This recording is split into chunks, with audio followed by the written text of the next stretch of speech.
خوش آمدید به برنامه جام جدید. امشب میهمان برنامه‌مون دوباره یکی از دروازه‌بان‌های سابق تیم ملی کشورمونه. خوش تیپ، قد بلنده، خیلی خوب بوده. نیما نکسه عزیز سلام. سلام، بسم الله الرحمن الرحیم. عرض سلام و وقت بخیر دارم خدمت یکایک شما عزیزان دل، همچنین شما و متشکرم. چقدر صداتون آقا خوبه. محبت دارید. ممنونم. چه خبر؟ زندگی خوبه؟ الهی شکر و مرحمت شما. خوبه، خدا رو شکر. الان چی کار میکنید؟ درس میخونم. جدی؟ دکترا؟ بله. چه رشته‌ای؟ من دانشجو دکترای آسیب شناسی و ورزشی حرکات اصلاحی هستم. چه خوب. چرا نرفتی سمت مربیگری؟ مربیگری هم کردم. ولی کوتاه مدت بود دیگه. نه خیر، دراز مدت هم بود. برسیم به جام ملت‌های آسیا. با تیم دوست داشتنی سال 96 شما حضور داشتید در امارات. چرا 96 قهرمان نشدین؟ هزینه نشد. داور مصری اشتباه بزرگی کرد که گل خداداد عزیزی رو مردود اعلام کرد و ما راهی بازی پلی آف شد. یعنی بازی سوم چهارم. چقدر تیم خوبی داشتیم آقا نیما. و چقدر مردم دوستش داشتن. اون تیم ارزم همینه. اون تیم جایگاه بسیار دوست داشتنی تو دل مردم داره. تک تک بازیکن‌های اون سال رو اگر شما الان اسم بیارید خودتون لبخند میزنید. مردم خیلی اون تیم رو دوست دارن، چون اون تیم خیلی با آبرو زندگی کرد، خیلی با آبرو با مردم برخورد کرد، خیلی احترام مردم رو حفظ کرد. اون تیم آدم‌های فوق با شخصیت داشت. محمد خاکپور، جواد زرینچه، حمید استیلی، نادر محمدخانی، افشین پیروانی. ببخشید من یه خورده سرماخوردگی مونده به همینه. صابون لعنت به تو کوروش. اتای دل بگو نیما. و علی دایی، خیلی از بچه‌ها، علی منصوریان و حالا دوستام ناراحت نشن اسم بعضی‌ها رو نمیارم. همه بچه‌ها مردم خیلی دوستشون دارن. این تیم هم فکر میکنم تیم موندگاری بشه انشالله. تیم 98 با اینکه خیلی سال میگذره ازش، خیلی از بازیکنان خداحافظی کردن، اما تیم های دوره بعدی ما مثلا سال 2000 2004 2006 بازیکنایی بودن که خداحافظی کردن، یه ذره از خاطر مردم رفتن، اما تک تک بازیکنان تیم 98 از آقای استاد اسدی گرفته تا علی دایی تو خاطر مردم هستن. اصلا معلوم نشد واقعا چرا اینقدر این تیم محبوبی شد. به چند دلیل. تیم 98 تیمی بود که با زحمت‌های فراوان آقای مایلی کوهن در 96 ساختارش، استراکچرش به وجود اومد و فونداسیونش از اونجا ریخته شد. همون تیم با یکی دو تا تغییر اندک ورود کرد به جام جهانی. یعنی اومد به مقدماتی جام جهانی، خوردیم به ژاپن اگر یادتون باشه. بله. رفتیم توی شهر جارباهرو مالزی 3-2 باختیم به ژاپن و بعدش اومدیم برای کوالیفای شدن به جام جهانی، رفتیم ملبورن استرالیا و اونجا با قضاوت ساندروپول مجارستانی ما تونستیم استرالیا رو متوقف کنیم و 2-2 راهی جام جهانی بشیم. به چند دلیل. یک، بازی استرالیا. دو، بازی آمریکا. درسته. و بازی‌های دوستانه‌ای که تیم ملی در اون زمان انجام داد. نانت فرانسه، مونپلیه، گنگان، کرواسی، اینتر میلان، آسر روم، اینها هی تیم ملی ما رو بزرگ کرد و دست آقای ایویچ درد نکنه، خدا رحمتشون کنه انشالله. لطف بزرگی به فوتبال ایران کردن در اون مقطع زمانی. قبل از اینکه ایشون به ایتالیا بیان و اون بلا سرشون بیاد که از تیم ملی جدا بشن و دوستان دیگه ای تشریف بیارن، ایشون ما رو 2 هفته بردن بروجرد. بله. توی یه کمپی، یه چیزی بگم حالا یه خورده حرفامون کلیشه‌ای شد، از این حالت کسل کننده بیاد بیرون. روزی 3 بار اسرائیل با ما سلام علیک میکرد. اینقدر سخت بود تمریناتون؟ شاید این کلام قشنگ نباشه، عذرخواهی میکنم، ولی خیلی ها نگاه کردن وقت شام نباشه خیلی حالت تهوع داشتن، حالت که نه اصلا کلا میریختیم به هم. خیلی بد بود، خیلی ولی بعدش دیدید که بازیکن‌های ما تو جام جهانی عین موتور میدویدن تو زمین.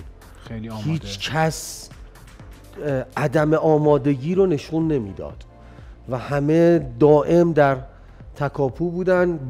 بازی که مقابل یوگسلاوی انجام دادیم، خیلی ها میان به من میگن اگر تو این ورتر بودی، اگر تو اون ورتر بودی، اون گل یوگسلاوی قدرت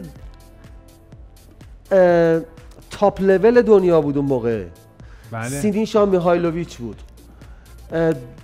عرض کنم خدمتتون که خیلی از بازیکناشون بودن که رئال مادرید بازی میکردن، بایر مونیخ بازی میکردن و حتی بلازویچ گفته بود اگر تیم ملی یوگسلاوی به تیم ملی ایران 5 گل نزنه من یه توپ قورت میدم.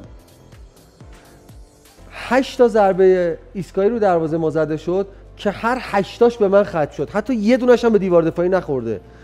خیلی‌ها میگن مثلا من دیوار دفاعی رو شاید بد بستم. اولا که خب توی اون جمعیت شما مگه چقدر میتونی عربده بکشی یا داد بزنی یا فریاد بزنی که بازیکن بیاد اونجایی که شما میخوای که قسمتی از دروازه رو پوشش بده؟ داد زدی و فریاد زدی؟ اصلا مگه میشه نزنی؟ کی گوش نکرد؟ حالا اینو عرض میکنم، دنبال این نیستم که حالا کی، نه خب ولی بحثم اینه که چرا آقا من یه بار دیوار بد چیدم، 2 بار بد چیدم، 8 بار بد چیدم، اینطور نمیشه. من نیما نکیسا که اصلا اسمش انقدر بزرگه، تنها کسی هستی که احمد رضا عابدزاده رو نیمکت گذاشته. ببینید اصلا بحث ایشون رو پیش نکشید اصلا، به خاطر اینکه متاسفانه بعضی از این دوستان اینترنت نگاه کن ما انقدر ناآگاه هستند که خیلی از مسائل رو با هم قاطی میکنن. بعضی از این آدم‌های که خشم درونی دارن، یعنی من فکر میکنم که دائم توی خونهشون شاهد بزن مادر پدرشون هستن و شاید زورشون به اونا نمیرسه، میاد زورشون به من و شما میرسونه. از اون ور میاد میگه آقا تو چرا رفتی به بابا؟ اصلا اینطور نیست. اگر تو آگاه نیستی، اگر تو کلامو متوجه نمیشی، دال بر این نیست که من دارم بد حرف میزنم. تو یه مقدار کم مطالعه‌ای، یه مقدار برو شاید خیلی چیزا رو متوجه بشی. و من خواهش میکنم این بحث فحاشی‌ها و شما به کی داری احترام میکنی؟ مثلا به نیمای نکیسا. خب نیمای نکیسا یه عمری رو برای ایران ورزش کرده، زحمت کشیده. درسته. آقا پولشو گرفتی؟ نه به خدا ما پولشو نگرفتیم اون موقع. تیم 98 نگرفت. اون موقع پولی نبود که ما بخوایم بگیریم. آره. بیشترین رقم قرارداد من 60 میلیون تومان بوده. آقا اون موقع 60 میلیون تومان خب خیلی پول بود که 25 میلیونشو ندادن. اون 35 میلیون بقیه هم 5 میلیون 2 میلیون 3 میلیون 1.5 میلیون اینجوری ما گرفتیم، یعنی خرج روزمره‌مون. و خیلی از بچه‌های اون نسل هنوز اجاره نشینن. من میتونم به شما بگم حداقل ما 5 نفر از همون نسل داریم که در تیم ملی ما یا دعوت شدن لحظات آخر خط خوردن یا حتی اومدن تو جام جهانی. اینها الان لنگ این یه لیوان شربت شمان. باور کنید دارم راست میگم، لنگ اینن که فقط ببینن شب شرمنده زن بچه‌شون نباشن. من به نظرم بدشانس‌ترین نسل تاریخ فوتبال ایرانن 98 و درخشانترین نسل. فکر میکنم اگه نیما نکیسا یه 10 سال دیرتر به دنیا میومد خیلی خیلی خیلی خیلی سخت بود خریدن نیما نکیسا، برای اینکه قرارداد باشه ببندن. بسیار بسیار گرونتر از دروازه‌بان الان می بود نیما نکیسا. من اولین دروازه‌بان لژیونر آسیا. ایتالیا پروژا بودی؟ من کاوالا یونان بازی کردم، بعد رفتم باشگاه راونا ایتالیا. بعد از راونا ایتالیا رفتم یه پیشقراردادی بستم با تورینو و در یه بازی دوستانه بین راونا و لاتزیو من از همین آقای میایلوویچ 2 تا پنالتی گرفتم تو یه نیمه که همین قضیه باعث شد که من برم تورینو. ولی چون اون موقع بازیکن‌های اکسترا کمونیتال داشتن، یعنی خارج از اتحادیه اروپا، میتونستن 5 نفر رو بگیرن و من نفر ششمی بودم که استنبایی بودم که برم داخل. اینا باید یه بازیکن اوروگوئه رو حذف می‌کردن، اونم فهمیده بود، میگفت یا کل قرارداد منو میدید من میرم، یعنی بدبستون داشت میشد این قضیه. کشمکشی را افتاد که به من گفتن تو برو ایران تا ما بتونیم به این بگیم که این رفت، باشه تو بیا توافق کنیم. ما رفتیم ایران، یعنی من برگشتم ایران و یه کشمکشی اتفاق افتاد و یه نقل و انتقالی تورینو رو فروختن. تورینو رو فروختن به سری صاحبای امریکاییش که دیگه من همینجا موندگار شدم. حالا اگر شما این الان فرمایش فرمودید محبت شماست، بزرگی شماست. ببینید یک تکواندوکار، یک کشتیگیر، یک قایقران، یک بوکسور، یک بسکتبالیست، هر آنچه که شما فکر میکنید وقتی پرچم سرنگ کشور ایران رو میزنه اینجاش، وقتی میره توی اون میدون، میخواد تاتامی باشه، رینگ باشه، دوچک، کدومشون به قصد باخت یا گل خوردن یا گل نزدن تو زمین میره؟ هیچ کدومشون. پس عزیزان من، ادبیاتتون رو درست کنید. تمام این آدم‌هایی که شما دارید بهشون بعضیاشون رو بد اخلاقی میکنید، بعضیاشون رو آقا اینها عزیزای این مملکتن. من اصلا در جریان این بد اخلاقی که شما میگید نیستم. یعنی انتقاد کردن که نیما نه ببینید من چند شب پیش یه برنامه بودم به نام من خیلی راحت دارم صحبت می‌کنم. بگید. یه برنامه ورشن نگاه دو. متاسفانه یه دوست خیلی عزیزی هم من دارم، خیلی برام عزیزه، خیلی هم تعجب کردم از اینکه پویا تابان برای چی اینجوری داره صحبت میکنه و کاملا جا انداخت که نه احمد عابدزاده مصدوم بود اون موقع، اینجوری بود 96 من یادمه که مصدوم نبود عابدزاده. و اصلا من بحث منطقه. خب من میگم که آقای احمد عابدزاده یک عنصر کتمان ناپذیر در فوتبال ماست. بله. یک انسان کتمان ناپذیره که اصلا نمیشه این آدمو ندید. من یکی از حرفام اینه درباره شما، خیلی شفاف میگم، تنها کسی که احمد رضا عابدزاده رو به چالش کشید نیما نکیسا بود. تو رو خدا این حرفو نزنید. حالا بعداً سوء تعبیر میشه. نه اصلا سوء تعبیر نمیشه. 96 دیدیم بازیایی که تو ولی من چند تا دلیل دارم براش. ببینید من اون موقع 19 سالم بود. احمد 30 سالش بود. احمد عابدزاده متولد 44 5، من متولد 54م.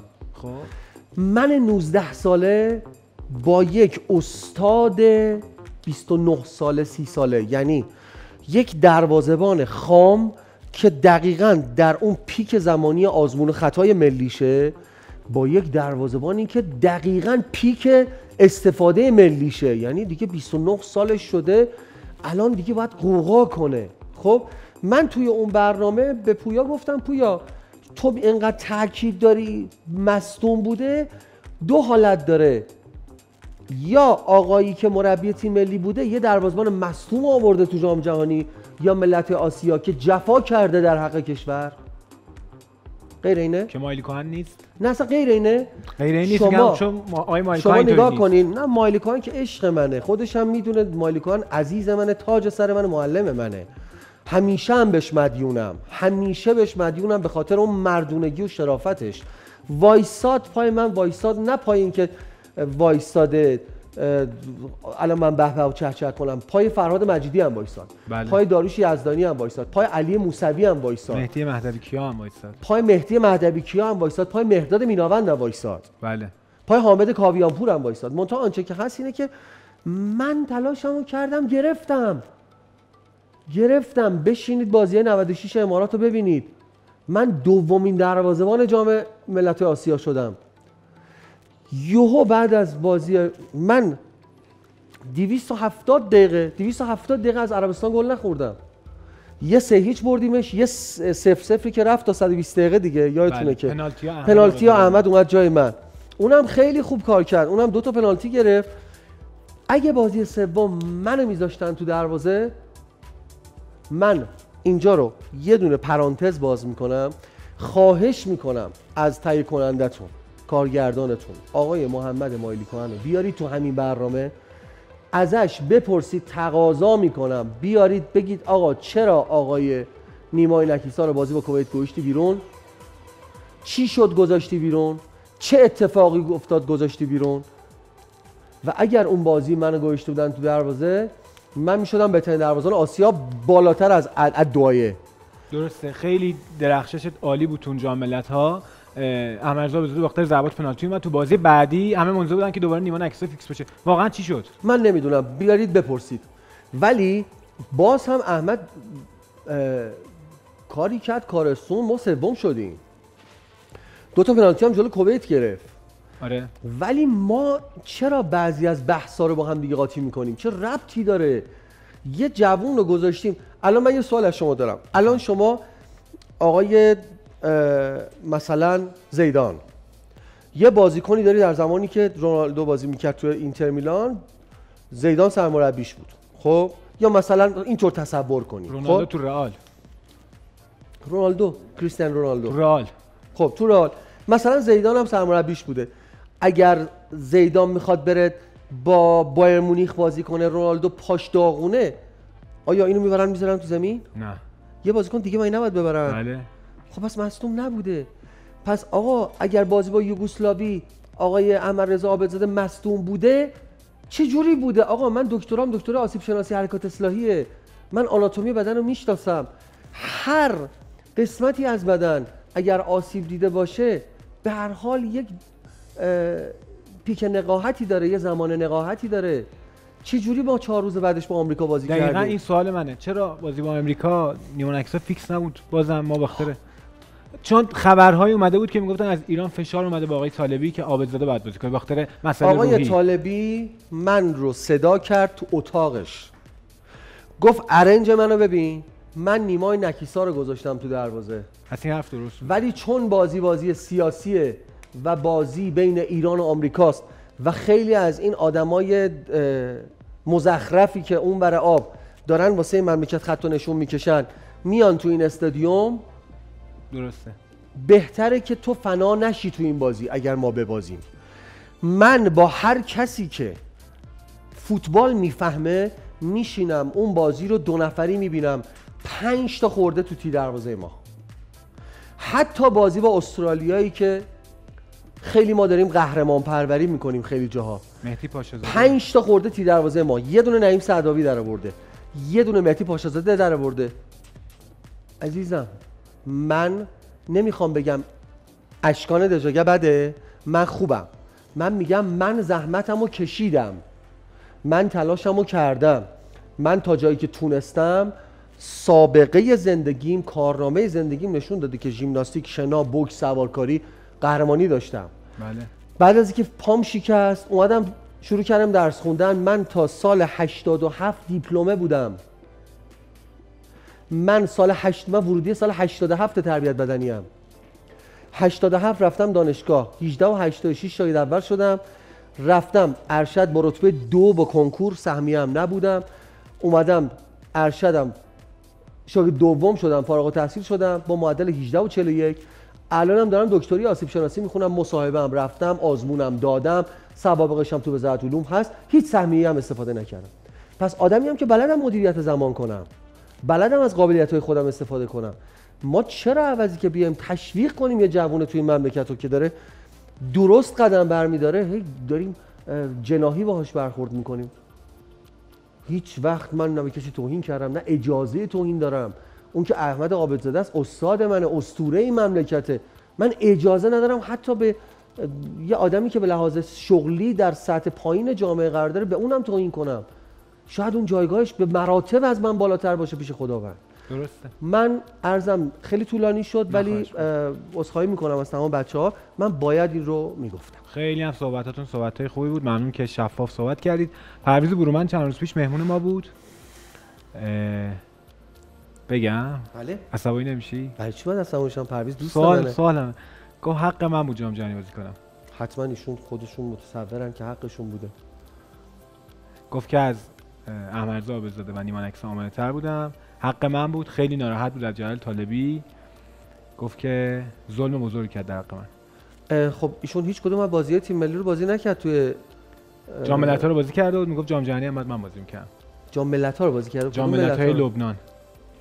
چه ربطی به جام جهانی؟ جام جهانی هم من خیلی آماده بودم چون فرض سپاسی بودم. جام ملت‌های لبنان 2000 نه جام ملت‌های 2000 رو میگفت من بازی کردم، جام جهانی 98 هم من بعد بازی می‌کردم. چرا؟ میگفت آماده‌تر بودم چون تو تیم بزرگ بازی نکردم، منو بازی ندادن. این صحبتای به خدا تو خدا من با پرویز خیلی رابطه‌ام خوبه. آقا به خدا هست رکورد شدن. آقای کوروش خان نگفت پرویز؟ چرا؟ یه جای دیگه هم مصاحبه کرده بود، گفته بود. ببین پرویز میگفت که چون تو استقلال پرسپولیس نبودن شفاف فوتبال ایرانه. بسیار دروازه‌بان بزرگی بوده. ولی من یه چیزی به شما بگم، شاید این حرف من خیلی عجیب باشه. تیم ملی بعد از انقلاب ما دروازه‌بانی بزرگتر با رفلکس‌های بدنی مناسبتر و بدشانستر از بهزاد غلامپور نداشت. بهزاد غلامپور به نظر من اگر قرار باشه که من بگم این اول، این دوم، این سوم، یعنی 5 تا دروازه‌بان بخوام بچینم، خودم رو پنجم بچینم، غلامپور اول میچینم، میذارم اول. من رفلکس هایی از غلامپور دیدم که در تاریخ 40 ساله بعد از انقلابمون تو فوتبال ندیدم، از هیچ دروازه‌بانی ندیدم. ولی الان خیلی هم شاید برگردن بگن که آقا کیو داری میگی، چرا اون بازی دوحه اینجوری شد؟ شما از خیلی از مسائل فوتبال دوستان خبر ندارید، قضاوت نکنید. حضرت علی میگه آقا اگر یه نفر رو در حال بدترین کار ممکن میبینیش، فرداس به اون چش نگاهش نکن، شاید توبه کرده. درست. اصلا من و تو حق نداریم قضاوت کنیم. خب ولی متاسفانه در فوتبال کشور شما هرچی لومپنتر باشی موفق تری، هر چقدر گوشه لبتو کج کنی و داداتی صحبت کنی موفق تری، حداقل موفق تر بودی. الان نمیدونم. یعنی من پیانو میزدم میومدن میگفتن بچه سوسوله، بچه سوسول به در فوتبال نمیخوره. پس چرا الان همتون دارید میرید پیانو میزنید؟ من اون موقع لباس زرد میپوشیدم، میگفتن دروازه‌بان مگه لباس زرد میپوشه؟ پس چرا بعدش رفتید لباس زرد و نارنجی و اینا پوشیدید؟ بابای من میومد سر تمرین بچه‌شو نگاه کنه، میگفتن بچه سوسول باباش اومده تمرینشو ببینه. الان که بچه‌تون میره امارات، شما میرید امارات، میره اونور شما میرید اونور، از این ور زنگ میزنید به اون یکی آقا بذارش تو گل، از این ور زنگ میزنید به اون ور میگی آقا نذارش تو گل. خب آقا بذار آقا بدونن مردم دیگه. با دق کردم 20 سال اینجا مونده، هی میگم مخلصم، عزیزم، ارادتمندم. بله ما کوچیکیم، عزیزیم، ولی خب بالاخره منم حق دارم، منم یه جاهایی باید حرف بزنم، از یه سری زحمت‌هایی که کشیدم دفاع کنم. خیلی این داله بر بی‌ادبی من به کسی نیست. اینی که گفتی بدشانس‌ترین دروازه‌بان تاریخ و بهترین دروازه‌بان بعد از تاریخ انقلاب، من منتظر بودم. اونایی که منو میشناسن میدونن که من خیلی شفاف همیشه سوالا میپرسم، خیلی رک حرفامو میزنم به طرف مقابلم. من منتظر بودم بگی نیما نکیسا. از دید من نیما نکیسا یکی از بهترین دروازه‌بان تاریخ ایرانه و بدشانس‌ترین دروازه‌بان تاریخ ایران هم هست. یه روزی یه نفر به من گفت اگر تو با احمد عابدزاده هم دوره نبودی میدونی چی میشد؟ گفتم الان دکتر نبودم. و این بزرگترین شانس زندگی منه که من جامعه‌ای که به چشم نیمای نکیسای دروازه‌بان فوتبالیست به من نگاه میکرد رو امروز مجبور کردم که به عنوان یک دکتر به من احترام بذاره، به عنوان استاد دانشگاه، به عنوان محقق، به عنوان کسی که 3 تا کتاب نوشته، 11 تا مقاله داره. قبول کردم مردم؟ اصلا برای چی نباید قبول کنم؟ من بهشون بی‌احترامی میکنم؟ نه من دانشجوها میپرستن منو، به خاطر اینکه روز اول اومدن سر کلاس فکر کردن الان اسم منه که پای تخت است. وقتی نشستیم با هم دیگه صحبت کردیم دیدن نه، آدم بی مطالعه نیستم. آقا نیما، شما همیشه تو اوج بودید، خیلی زود چهره شدید، خیلی زودم متاسفانه خیلی زودم کنار رفتید. من 18 سال و 7 ماه و 16 روزم بود اولین بازی رو برای تیم ملی کردم. نزدیک 25 سالم بود از تیم ملی رفتم. چرا؟ شما اگه فهمیدی منم فهمیدم. نه جدی. خب حس چی بوده؟ به خدا اگه شما میدونی منم میدونم. خب یه حس که کردی؟ نه اصلا بحث حس نیست. حسادت‌ها، دشمن داشتن. نه ببینید دوره بدی بود اون موقع.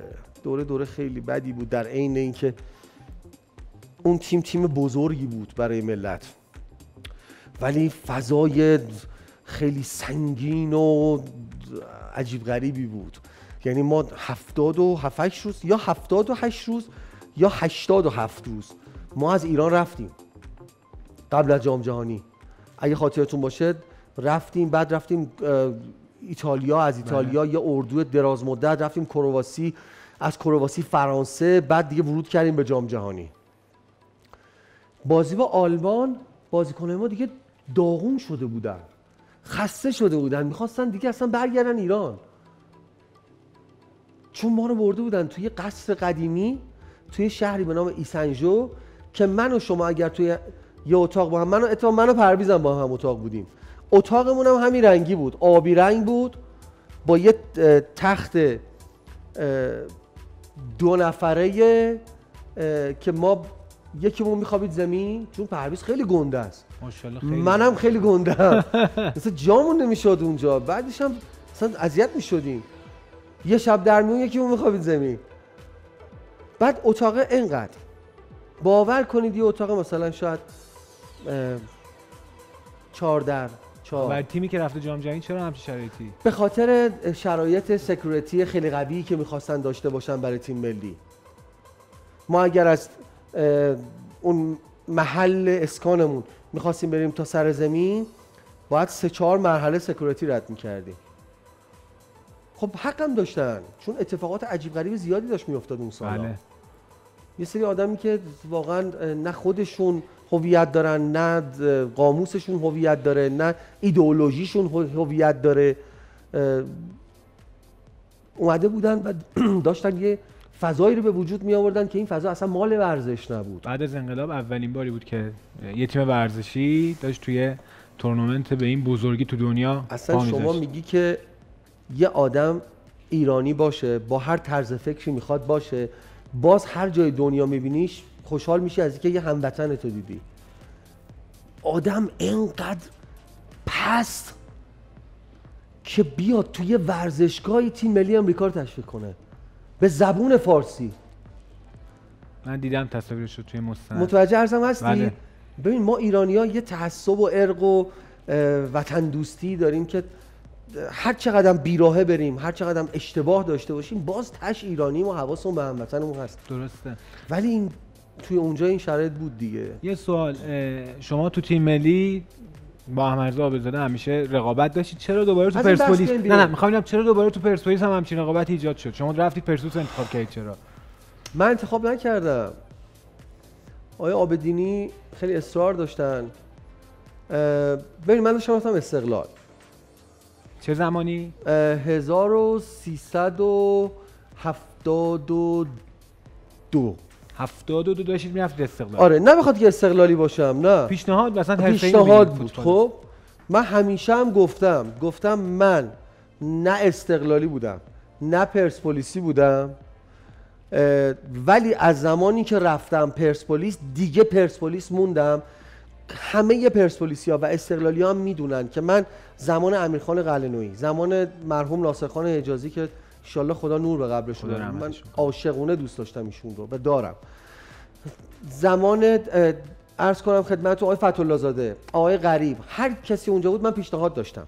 حتی امیرخان قلعه‌نویی برادر بزرگ منن، عزیز منن، به پدر من گفتن این دم به تله نداد. ما رفتیم خونه ناصرخان حجازی، من دست ایشون رو بوسیدم جلوی همسر ایشون، گفتم ناصر خان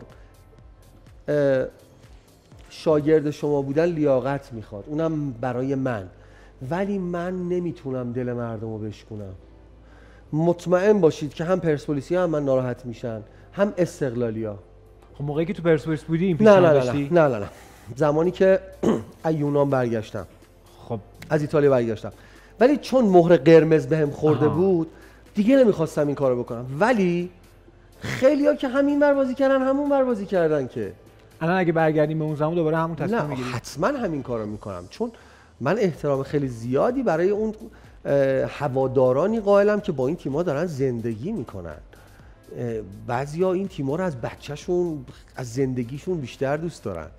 شما ندیدید، ما دیدیم، گریه میکنن برای این تیم، سکته میکنن برای این تیم و این اصلا کار درستی نیست. یعنی آدم اینقدر افراطی بخواد ورود کنه به یه همچین مسئله خیلی اشتباهه. اما از زمانی که اینو داشتم عرض میکردم،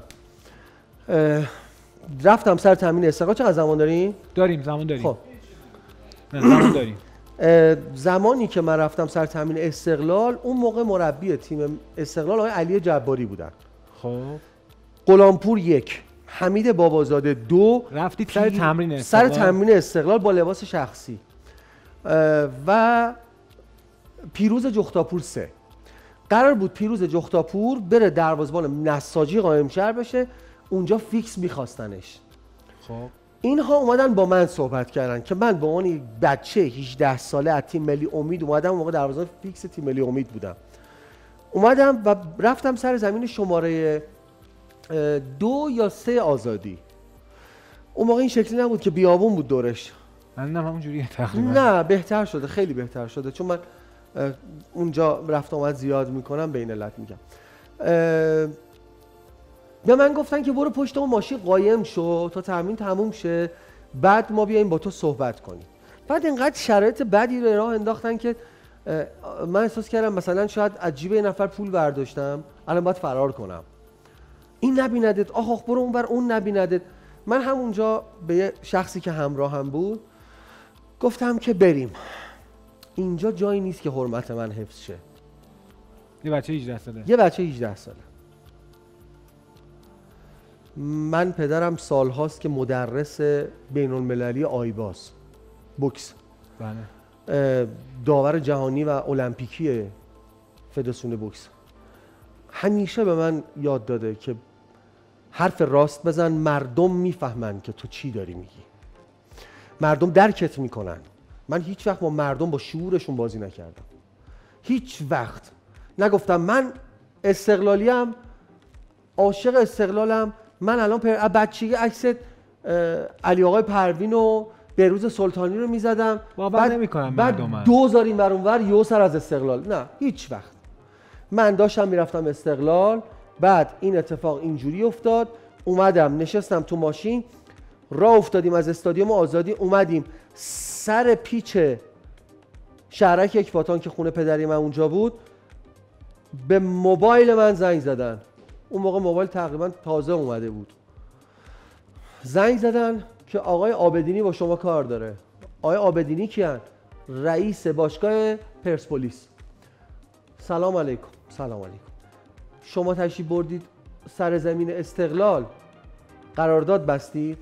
گفتم خیر. خبرشو داشتن. گفتن میشه خواهش کنم الان تشریف بیارید باشگاه پرسپولیس بشینیم صحبت کنیم؟ گفتم بله. همون موقع رفتیم باشگاه پرسپولیس و من نشستم، به اتفاق پدرم 800,000 تومان قرارداد بستیم. 800,000 تومان.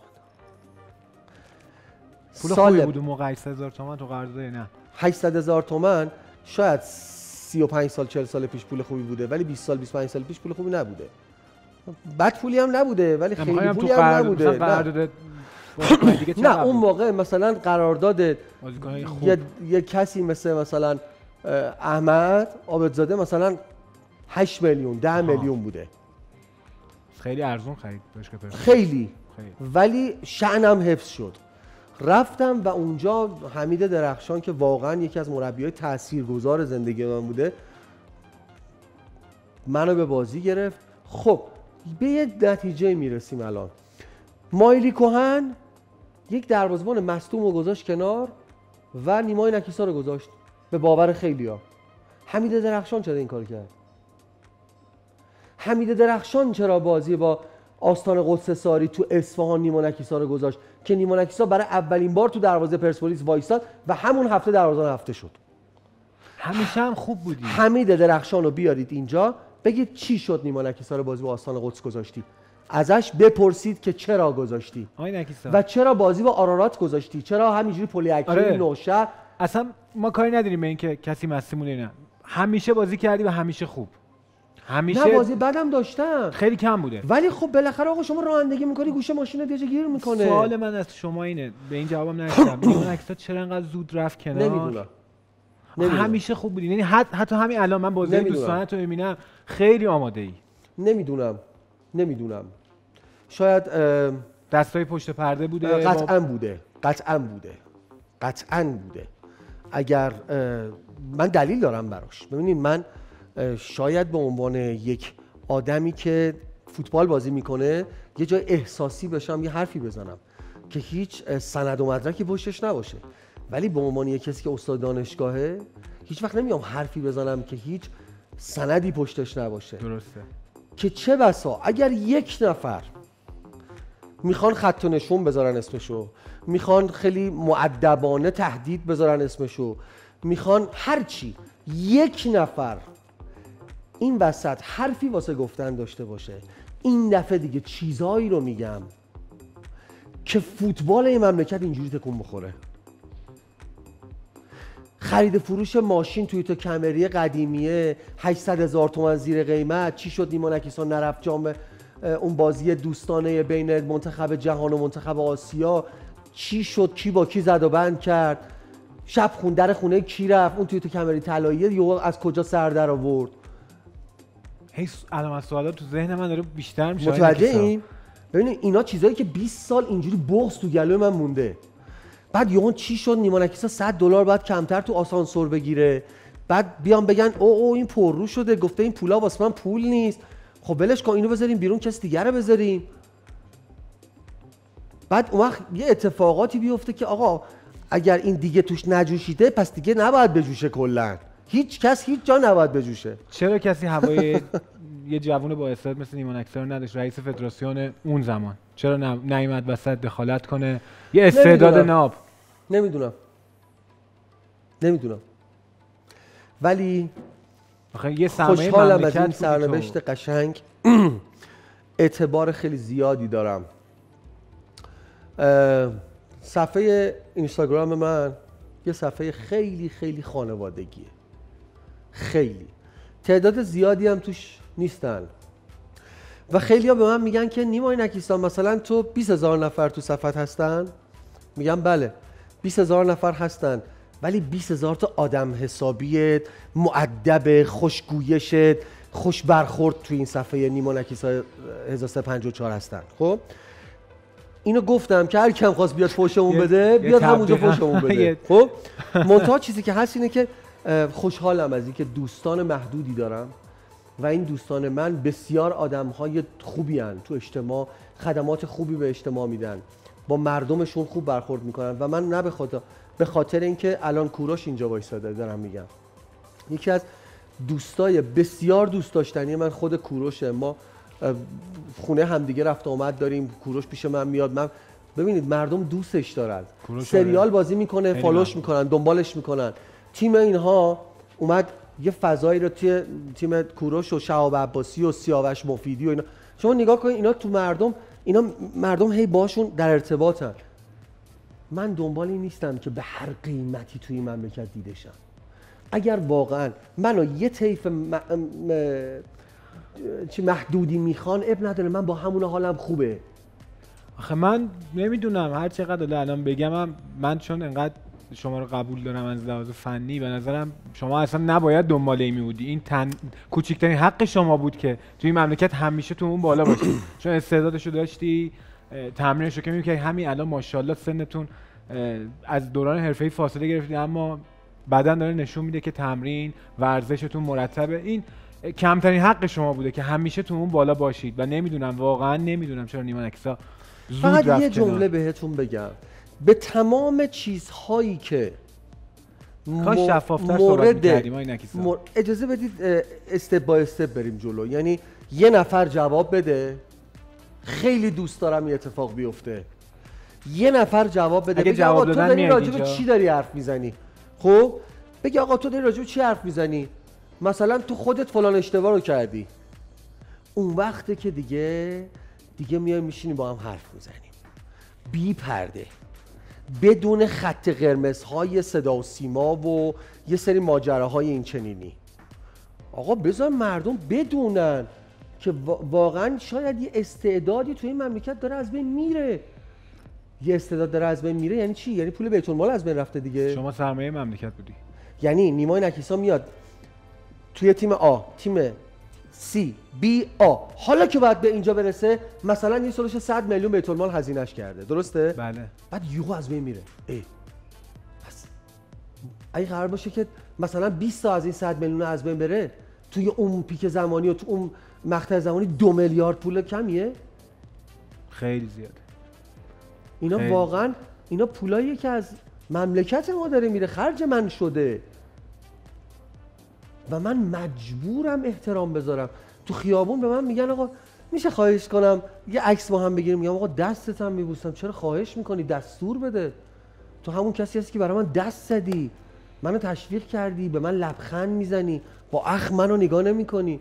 من عاشق این لبخندم. چقدر قشنگه که 80 میلیون ایرانی صبح به صبح به هم لبخند بزنن.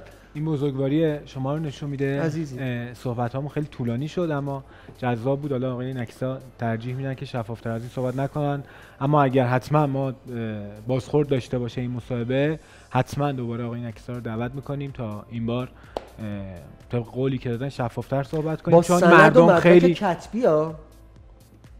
با سند ببین با سند و مدرک کتبی میام اینجا، نه اینکه یه چیزی بعد بگم طرف بگه نه همچین چیزی نیست، حالا هی بدو برو ثابت کن. نه، سند مدرک کتبی امضا شده، نامه‌نگاری‌های اون موقع فدراسیون که کسی تو خواب نمیبینه دست من باشه، که کسی تو خواب نمیبینه این مصاحبه رو من داشته باشم.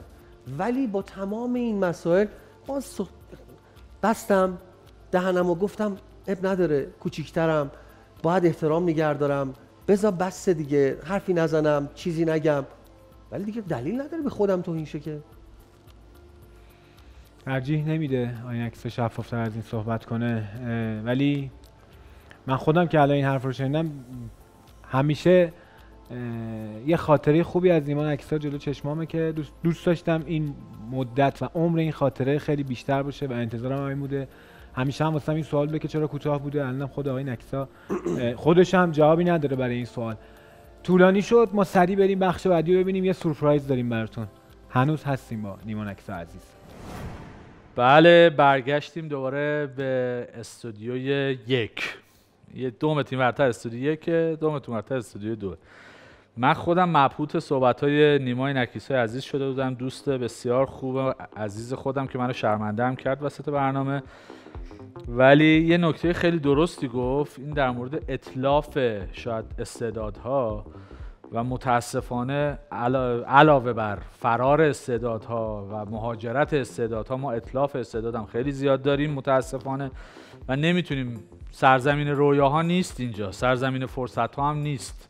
ولی امیدوارم یه روزی یه سیستم مدیریتیمون انقدر پیشرفت بکنه که واقعا ما هم سرزمین استعدادها بشیم، چون چیزی از هیچ جای دنیا کم نداریم. ما رشته‌هایی که 100 نفر داوطلب داره توش میریم تو دنیا اول میشیم. یه پتانسیلی دارن ایرانی‌ها توی ژنشون هستن، اینا از شاید هزاران سال جمع شده که خیلی امکان پیشرفت زیاد داریم. ولی میبینیم کشورهایی که اصلا بچهای خودشون از وقت درس نمیخونن هم خیلی از ما دارن جلو میزنن. بماند امیدوارم نیما هم بالاخره زندگی خیلی خوبی داشته در کنار همه حرفایی که زده و اون دوره رو گذاشته کنار، اومده الان یه دوره جدید از زندگیشه و داره درس میخونه و دوره خیلی خیلی با استعداد. کلی یه چه سازی میزنه با هم دیگه، اون ساز میزنه منم گوش میکنم، باز خودش میخونه، یعنی کار خاصی من نمیکنم، همه کارا خودش میکنه. ولی بسیار بچه با استعدادیه. یه سری عکس داریم باز که این عکس‌ها رو هم نشون بدیم. قبلش هم بگم که کشور هندوستان رو دیدید، کشور ادویه، جمعیت، ادیان و اختلاف طبقاتی و البته پتانسیل پیشرفت. باز یکی از کارهایی که هندی‌ها دارن میکنن اینه که مغزهاشون رو نگه میدارن. هندی‌ها همه جای دنیا هستن، یه خورده شبیه ما ایرانیان، ولی واقعا مغزهاشون خیلی وقتا برمیگردن به کشورشون خدمت میکنن و دارن پیشرفت میکنن. شاید تو 20 سال آینده ما از نظر تکنولوژی و علم از هندوستان زیاد بشنویم. همونطور که فوتبالش اومد خودش نشون داد، بعد مدت‌ها اومد خودش نشون داد. ایوا خیلی عکس خوبیه این کوروش. چقدر خوب. نیما یه خورده شبیه توه، به جان خودم جوونیات یه خورده شبیه تو. ایوا بده داره میگیره و اینجا اصلا این بازیکن میبینی هیچ رفلکسی نداره، این وایساده چون میدونه این میگیره. نمیدونم این چیه واقعا، این چرا این هندوستانه؟ آره دروازه‌بان هندوستانه، میگم یه خورده شبیه ما ولی واقعا شبیه جوونیاته نیست. یعنی الانم خیلی شبیه، همین الان عکسای جوونی بازی فکر میکنم هند و بحرین. آره احتمالاً بله علی رومیحی، حالا نمیدونم. و این خیلی واکنش خیلی جالبی هم داره. بله داره میگیره و جالبه، چی بگم دیگه. بریم عکس بعدی. عکس بعدی. عاشق این چیزایی که اینجا این کف کرده. اینم فکر میکنم از لحظه‌های نابیه که انتخاب کردن که اینا دارن با هم شمشیر بازی میکنن، دو تا بازیکن. ببین مچ به مچ، این خطا نیست؟ زانوش رفته تو. نگاه اینو کن. ببین اینجا رو، این نشون میده از نظر آسیب شناسی ورزشی که این قزل قرد کرد. یعنی این بازیکن تعطیل، این توی زانوش رفت تو. یعنی از S1L5 من که الان نیما تشخیص داد زرتش قمصوره، این اوضاعش خرابتر میشه. اینجا میبینه این بوکسه، این عرق رو هوا، چمن رو هوا، از اون صحنه‌های نابه که اینا دارن شمشیر بازی گرفتتش. بله بریم عکس بعدی رو هم ببینیم. آخه اینم عکس، چه عکسای خشن امروز گذاشته. همه هم هند رو انتخاب کردن. حامد آره رفته سراغ هند، یه عکس خشن. این همین کاپیتانه دقیقه 92 بدبختشون کرد. آره یه یعنی پنالتی یه پنالتی بیخود داد و هند علی رغم شایستگی‌های خیلی زیادی که داشت حذف شد. خیلی محبوب می‌بینی شد استایل دستش اگه دقت کنید این کاملا استایل هندیه. بالگره اینجوری داره ببین اورا. فقط هندی نمیدونم این انقدر پاش چجوری، تا حالا اینو ندیده بودم. یه جوری این بچه اصلا رفت تو خودش. نه داره اورا میزنه و این نشون میده کوروش که یه فوتبالیست چقدر میتونه از قابلیت‌های بالای انعطاف پذیری برخوردار باشه. خیلی آورده بالا. این انگیزش خیلی بالا. یه سم داره میگه شبیه مثلا اوری اوره میزنه و گاڑی گیره بره. بریم بعدی. بچه‌ها بریم بعدی. زودتر عکس‌ها رو برن. عزیزم بله اینم یکی از طرفداران فوتبال. ویتنامی هم که هست. چینیه؟ من کلا بالاش کلاش ویتنامیه؟ یا کره شمالی یا ویتنام. نمیبینم اون این پرچم. کجاییه؟ چینیه دیگه، درست گفتم. چینیه. نه تو یه ستاره شو دیدی، این ریزا رو ندیدی.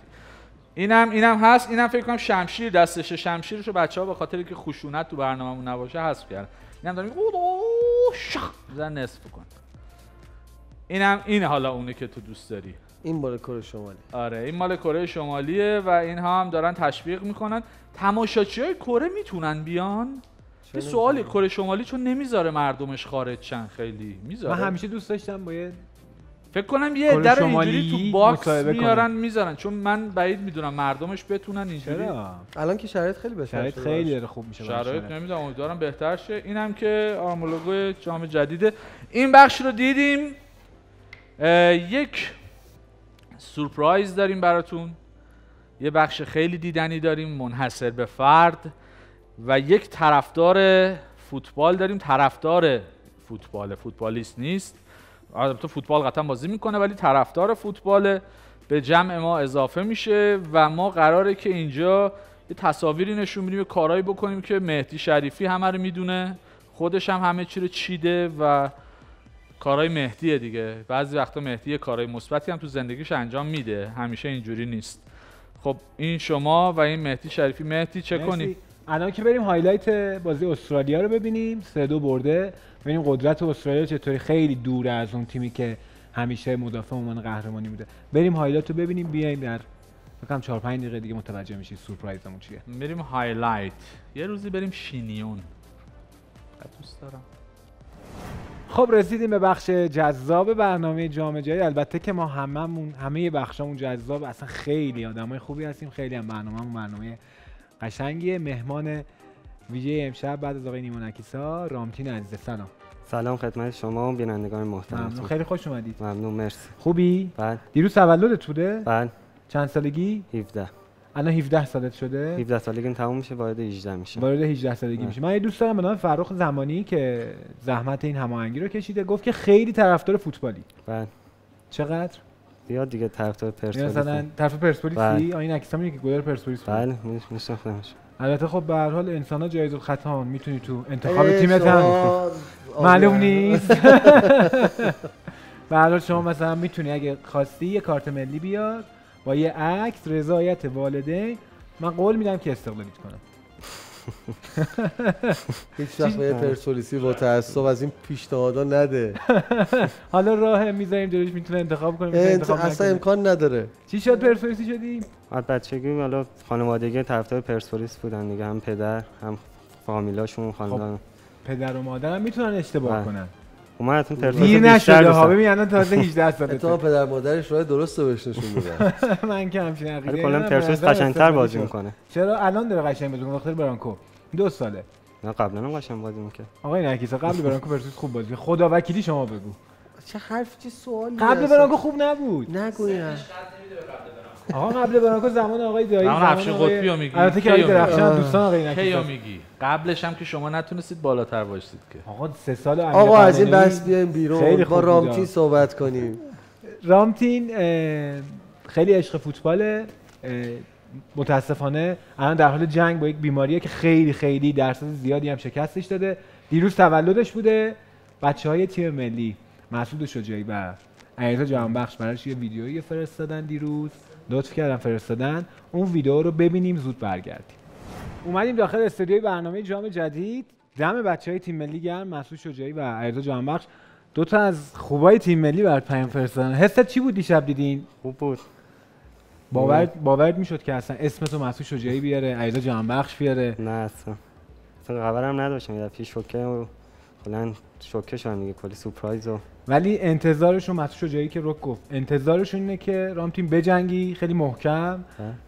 قولم دادن که بچهای تیم ملی هم فردا مقابل عراق تو بازی بجنگن و پیروز بشن.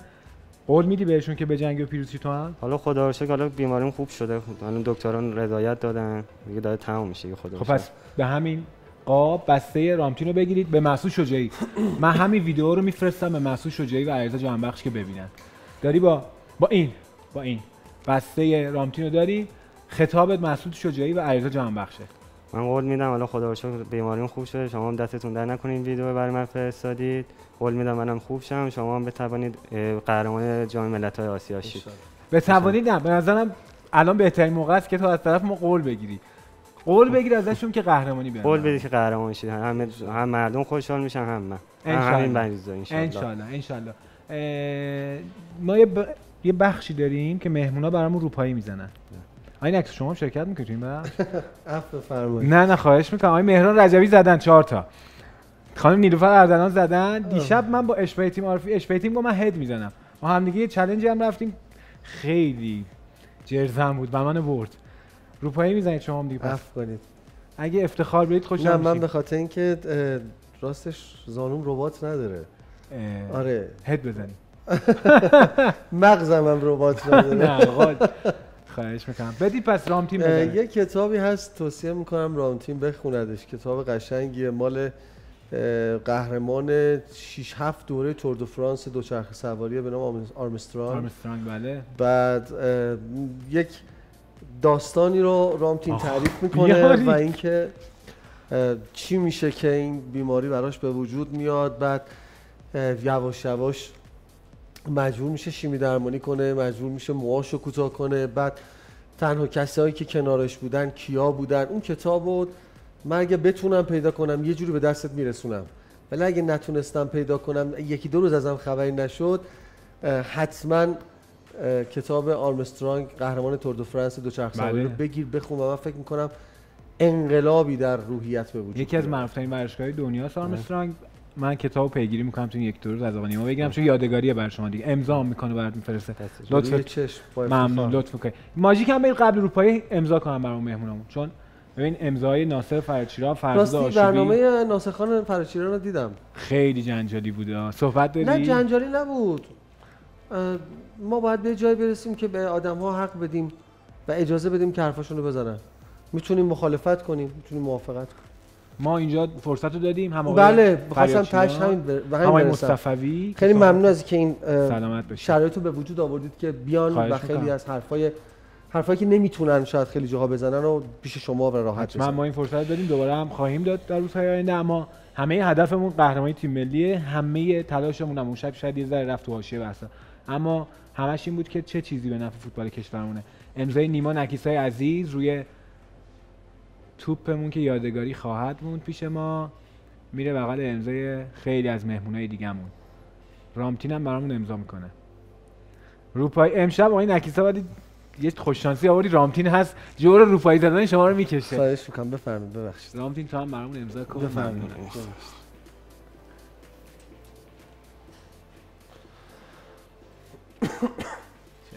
قشنگی بود. آره خوشگل اسمت هم بود. بنویس زیرش، اسم و فامیلتو بنویس زیرش. رامتین منصوری. فردای تولدش اومده توی برنامه جام جدید. انصاری یا منصوری؟ شما درس میخونی؟ من نه درسم تمام شده. اه؟ چطور؟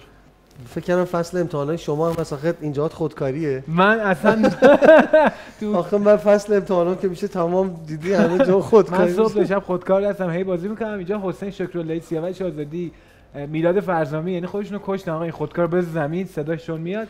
این امضای رامتین انصاری، اینم امضای نیما نشون ندید نکیسه دیگه اون رو عزیز. دیگه. آقا نشون بدیم امضا تو. اون بره. کدوم بره؟ بله دکتر نیما نکیسه عزیز با کلاستری امضا بود. آقای نکیسه. لطف دارید، سلامت باشید، خیلی ممنونم. جور آقای نکیسه رو رامتین میکشه برای روپایی زدن. چند تا میزنی؟ نمیدونم حالا به نظرت پیش میاد چند تا؟ 10 تا حالا 10 تا. همینجا.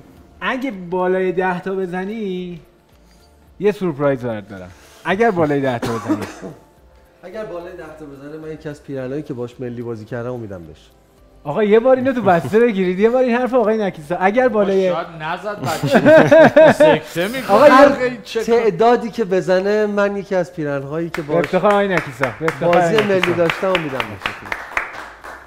و اینو دیگه حتما از از این- برنامه شما میدارم، از طریق کوروش میرسونم به دست. دست شما درد نکنه. ممنون، یه مرسی. کتاب، یه پیراهن از آقای نیما نکیسه. آقا بسم الله. یه فضا بهش بدید بچه‌ها. میزنه اینجا. آقا تکنیکیه. نه فضای کمیه براش. ببین توپ هم تست کرد. بزن تو این کاری. نه. این- زیر چی آره. 5 تا قبول نیست.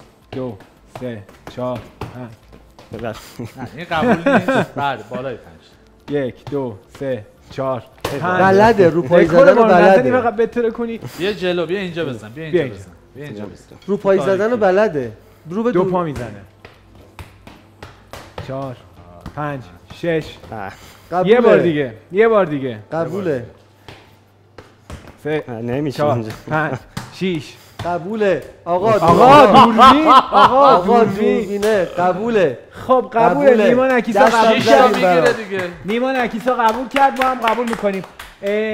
یه 2 تا یادگار. آقا جای من درسته این ورتر؟ من کتابو بذار قول اینجوری. نمیدم چون نمیدونم میتونم پیداش آمین. کنم یا اگر نه. پیدا کردید. اگر پیدا کردم. اینا چون سالها نداره، قبل بعدش داشتمش اینو و بذار رو خونده دوش من. بودمش. ولی پیرن رو همین امشبم حاضرم یه جور به دستش برسونم. این 2 تا هدیه، یه هدیه آقای نکیسا گفتن اگر کتاب آرمسترانگ رو گیر بیارن هدیه میدن. یه دونه هم پیراهنشون که بازی ملی انجام دادن. باش بازی ملی انجام خیلی هم دادم. خوش لباس بوده آقای نکیسا. خیلی خوش آره لباس لباسه من بوده. لباسه بدی نبود. خیلی خوش لباس بوده. من جدی من حسودیم شد. آقا یه نام من بده. چشم. جدی میدی؟ پیرن دروازه‌بانی شاید نتونم بدم ولی لباسی که قول داده بودم الان یکیش رسید. خب یه دونه از لباس، یه نم هدیه است که بچهای تیم ملی از امارات فرستادن برای رامتین. رامتین خودش خبر نداره. کوروش معصومی عزیز میاد داخل، خیلی هم سنگین و بزرگ. این کادوی به افتخار تمام اون بچه‌هایی که با عشق اینو امضا کردن. این کادوی تیم ملی ایران. چرا قبول کردم تو این برنامه مجری وایستم؟ بذار یه دلیل بیارین. کوروش ول کن. دیکس دارم. بله این کادوییه که بچهای تیم ملی از بله. امارات فرستادن برای رامتین توی برنامه جام جدید. علیرضا جهانبخش امضاش مشخصه، کنعانی زادگان مشخصه، دژاگه مشخصه، هاش صفی مشخصه، انصاری فرد، ترابی، امید ابراهیمی، امید- روزبه چشمی، سردار، همه برات پوریا فرستادن. غفوری. این آقا بده به خودش دیگه، فکر نکنه میخوایم نگه. شاغولوس میگیره اینو بهش بدن. من میبینی من وزنه بردارم. این هدیه‌ای که بچهای تیم ملی از امارات برای رامتین دستشون فرستادن. درد نکنه، کار قشنگی کردن. حست چیه رامتین که بچهای تیم ملی الان همه میشناسنت؟ خیلی خوبه. یه هدیه هم از این امارات یعنی چی برات خیلی فرستادن. خوبه؟ من تیکه پاره شدم انجا آوردم. خیلی خوبه، نه تو رو خدا خیلی بده. اون بنده خدایی که تیکه پاره شدن از امارات آوردن تا ایران. آره من یه تشکر میکنم از فرخ 5 روز زمانی این عزیز. پیاده دارن اینو تو راه میارن. میخند. دادن کشتی آورده. فرخ زمانی آورد، خیلی هم زمان کشیدیم، قاب براش انتخاب شد. یه جای خوب بزن تو خونه. چشم حتما. خیلی بسیار ارزشمنده هدیه این. ارزشمندیه. الان شاید متوجه نباشی ولی این پیرن 70 سال دیگه میفهم. چندین و چند سال دیگه برای تو میتونه سرمایه خیلی خوبی باشه. دقیقاً دست همشون درد نکنه. مرسی، ممنونم ازت. یه هدیه هم که آقای نکسا گفت بله حتما. متشکرم ازت. صحبت پایانی آقای نکسا رو بدون. آخ یه هدیه دیگه هم داریم. آقا یه هدیه دیگه هم داریم. نوید از پشت دوربین، نوید مظفری عزیز. آقای مظفری بفرمایید. احساسات به خرج بده رامتین. خیلی خوب. خودتون نوید مظفری چه کسانی رو سر بریده تو بازی. یه چه بازی‌هایی که در یه نیاورده. نکته هست، من و رامتین در یک روز متولد شدیم، 24 دی. آره دیروز هم تولد آقای مظفری بود. و ما هیچ وقت شکست نمیخوریم. به افتخار هر دو نفر. اینها آقا به افتخار هر دو نفر. کارتای اصلی آقا بچه‌ها دستشون بنده. اینا کارتای اصلی فیفا هستن، اورجینال. خدمت شما. دست شما درد با نکنه. بهترین کارت زرد و آرزو. قرمز. یه کارت زرد به خود آقای مظفری بده. یه کارت قرمز به اون بیماری نشون میده، از همه بهتره. ممنونم، متشکرم. خیلی لطف کردید مظفری. ممنونم، خیلی ممنون. متشکرم. خب دوستان عزیز، شب خیلی خوبی رو برای من ساختید. تمام بچه‌هایی که تو این استودیو بودن ازت خیلی ممنونم. از کوروش خیلی ممنونم. تهیه کننده، کارگردان محترم و تمام شما عزیزانی که امشب برنامه رو دیدید و همگیمون با همدیگه آرزو میکنیم که انشالله تیم ملیمون فرزندان این آب و خاک اول با سلامتی به کشورمون برگردن و در نهایت با جام قهرمانی انشالله. رامتین صحبت پایانی تو؟ منم آرزو میکنم برای تیم ملی ایران و همه انشالله همه این بیماران از بستر بیماری پاشه. انشالله. بازیکن محبوبت کیه تو تیم ملی؟ تیم ملی همه خوبه. کیو بیشتر؟ آفرین. آقا بذار یه سوال حاشیه‌ای بدون حضور وکیلت به سوال حاشیه‌ای جواب نده. این یه پرسپولیسی واقعیه. کیو بیشتر دوست داری؟ اسیر همه حاشیه. خوبه. یکی که بیشتر دوست داری؟ امید ابراهیمی مثلا، اشکان دژاگه و سردار آزمون و طارمی همه خوبن. طارمی دوست داری؟ بعضیا همون پرسپولیسیایی که مثلا ناراحت بودن ازش. آره خب خودم از دستش ناراحتم از کاراش کرد، ولی خب سردار آزمون خوب بازی می‌کنه. اشکان دژاگه، مسعود شجاعی جهانبخش دیگه، بیرانوند همه خوبن. ناراحتن ولی دلیل نمیشه خوب بازی می‌کنن.